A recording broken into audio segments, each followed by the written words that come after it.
Everybody, how are you doing today? I hope you are good and I hope you are keeping safe. All right, welcome back to class, to chess class, the class of thinkers, and of course, the class of leaders. Because chess class is the class where thinkers are raised and leaders are made. Chess class is the class of thinking for those that want to be rising. And I can always tell you, if you are not thinking, then you'll be stinking. Those who are not thinking will be stinking.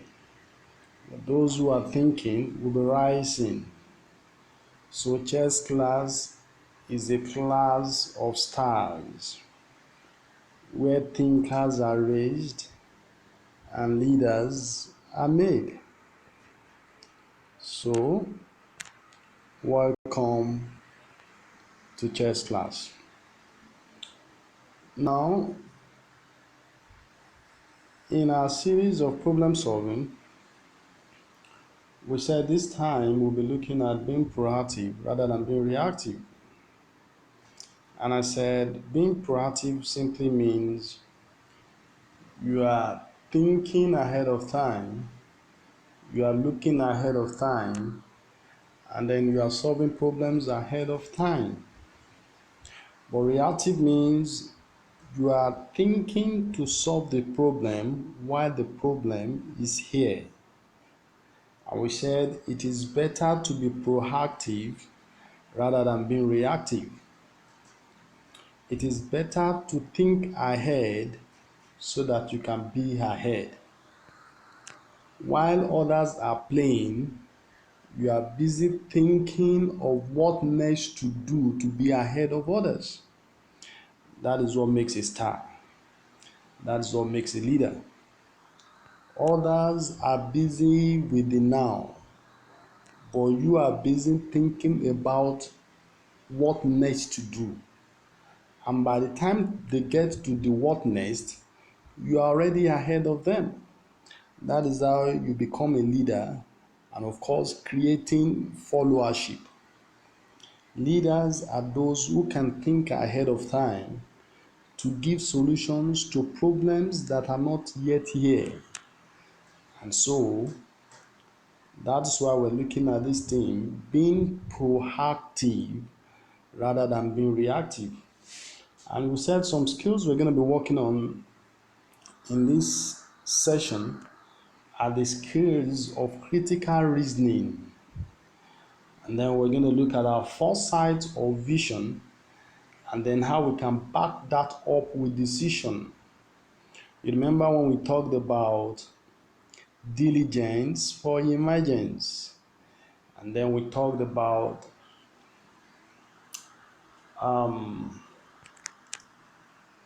making moves to make news. Making moves. You want to make the news, then you must make the moves. And the moves in this regard are your decisions.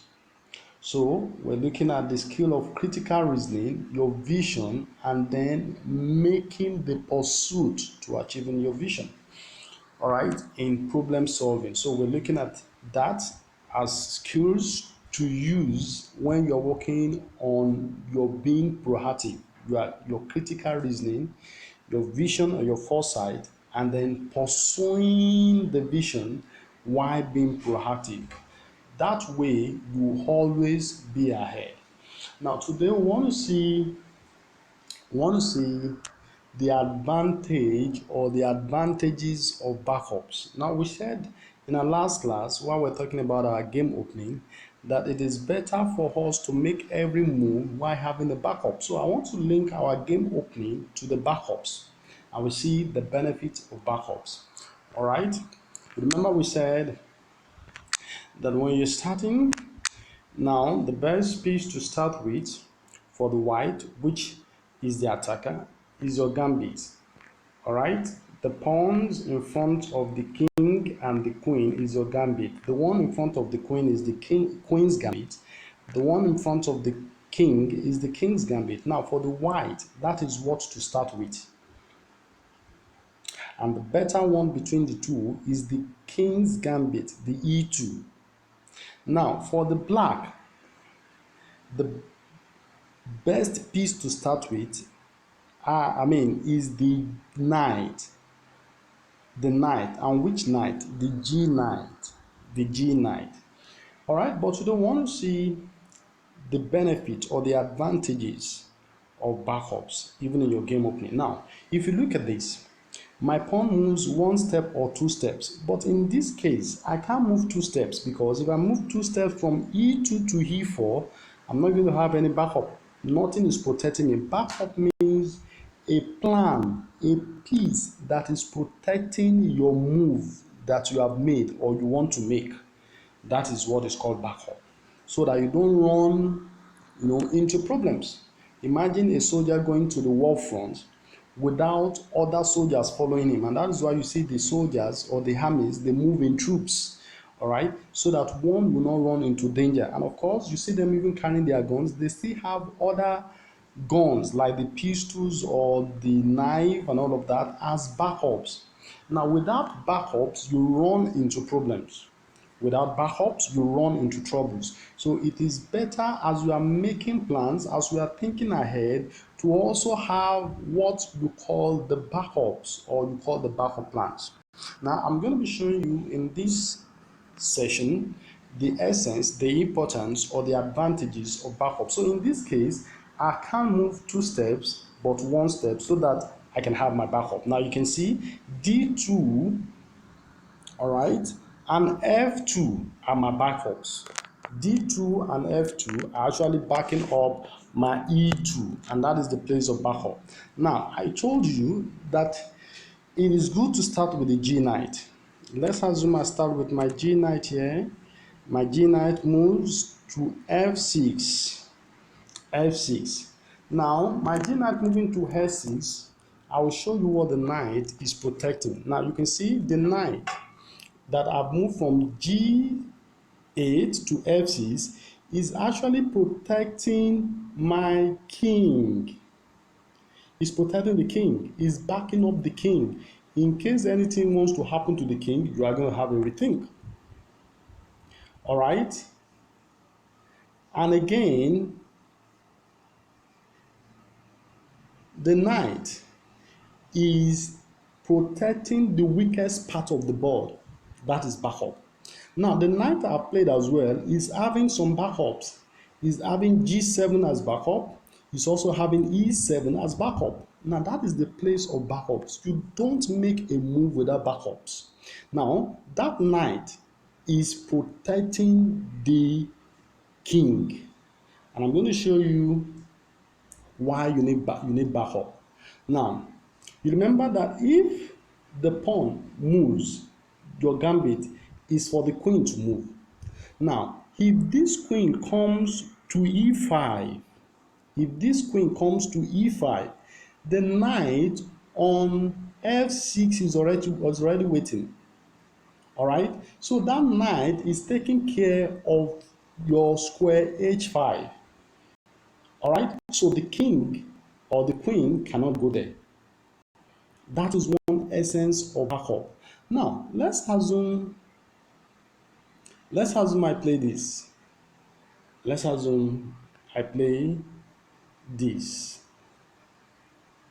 Let's assume I play this here. All right, let's assume I play this here. Now, the essence of that queen, of that bishop, is to come get my f7. All right, is to come get my f7. Now, but you will notice that the bishop does not have a backup. Now, let's see what will happen to the bishop. He doesn't have a backup. Now, what will be the response? I told you when the bishop comes to your comes to c4, the best piece to play in that sense is your queen's gambit 2 steps. Can you see that? Now, I've moved my queen, my pawn, my queen's gambit 2 steps. Now, look at this. Moving my queen's gambit 2 steps is for a purpose. Number one is to block the bishop from taking my weakest pawn f7. That is one. Backup. Two is to attack the bishop in case the bishop stays there. The pawn on d5 is going to take c4, bishop c4. That is two. Number three, the pawn on d5 is protected by the queen on d8. Is having a backup of d8. That is number three.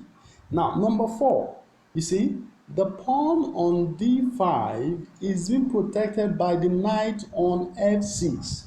Now, can you see the scenarios? Can you see the reason why your backup is very important? Now, let's assume this bishop does not understand, does not know the essence of backup. He sees what to take, and then he takes. He takes this. Now, look at the possible pieces that is going to take that bishop, because you already have a backup. All right.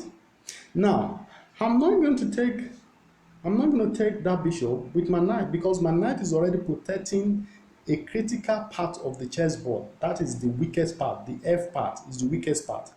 All right. Now, I can decide to take this guy off.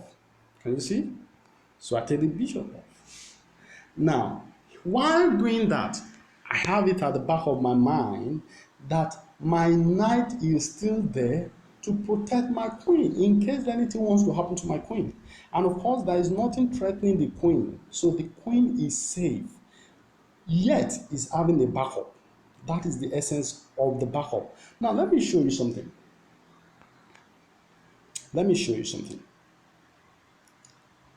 Let's assume this knight comes there. Now, look at what the knight is trying to do. You can see the knight is trying to take my queen, d5. Now, this is the place of your reasoning. Now, the queen is 9 points. Now, if the knight takes my queen, it takes my 9 points away. Yes, there is a backup. The knight on f6 is going to take that back. All right, I'm going to show you, and then you understand what I'm saying. Now, let's assume I just played this. Let's assume I played this. Now, you see the knight, because that was what he wanted to do.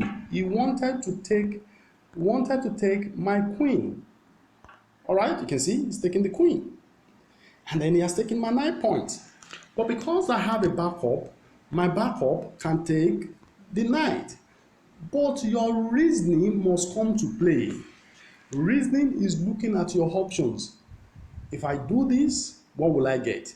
If I do this, what will I get? Oh, if I do this, I get 3. If I do this, I get 9. So which one is better? The 9. So your reasoning must come to play. Even though I'm having a backup, I won't allow my 9 point to just go. So let's go back and see. So I'm not going to allow the knight to take the queen. Rather, all right, let's assume I play this. All right. So let's say I go back.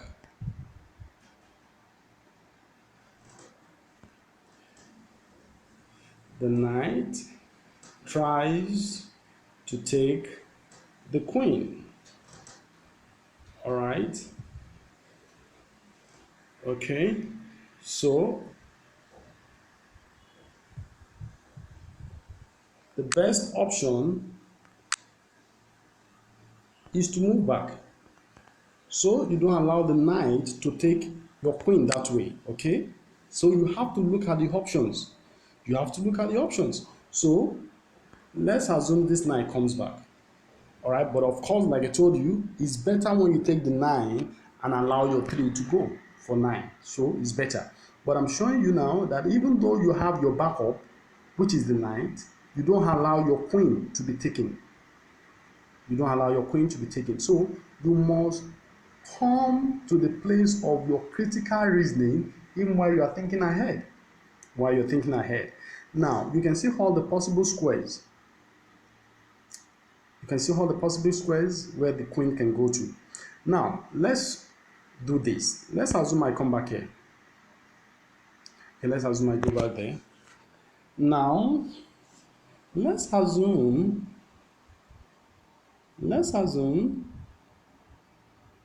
that this knight, look at this knight.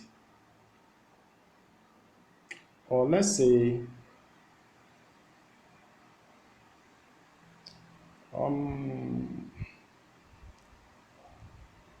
okay,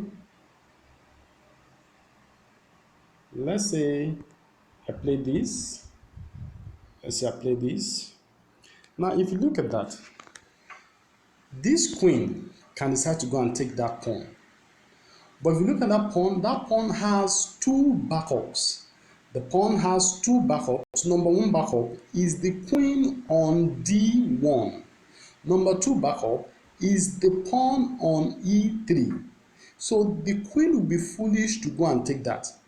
So you must understand that there is a backup. So you must know the essence of backup. So that pawn is very fine because he knows there are pieces protecting him. So if the queen goes there, then the queen is in danger. But I want to show you this. Now let's assume the queen moves. Let's say the queen comes back here. He doesn't want to go and take that. All right. Now, but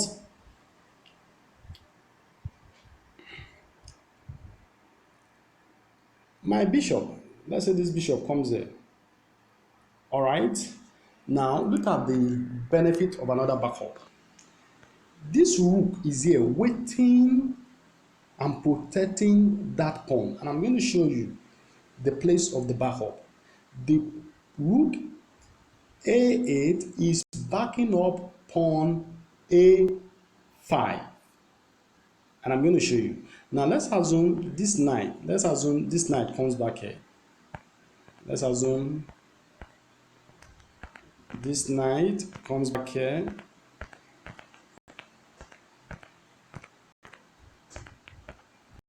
Okay, let's say it comes back here. All right, and then this bishop, because he can't see, you remember we were looking at foresight. You have to look ahead. He can't see, but there's a rook backing up that pawn, so this bishop jumps out to take this. Can you see? Now the backup is going to strike. Now you can see the bishop has taken just one, and then the bishop is going to take that away. Can you see? That is the place of backup. Backups are very critical when you are working on your vision with your plans. Your backup must be part of your plans. So we have looked at backups as even we relate that to our game opening and saying that every move we make in our plans, there must be backup options. That is when you have a piece and there's another piece protecting or watching over that piece, like a surveillance, watching over that piece. That is a backup and it's very essential in our problem solving. Thank you so much for this class. I'm going to see you in our next class. Thank you so much. Thank you.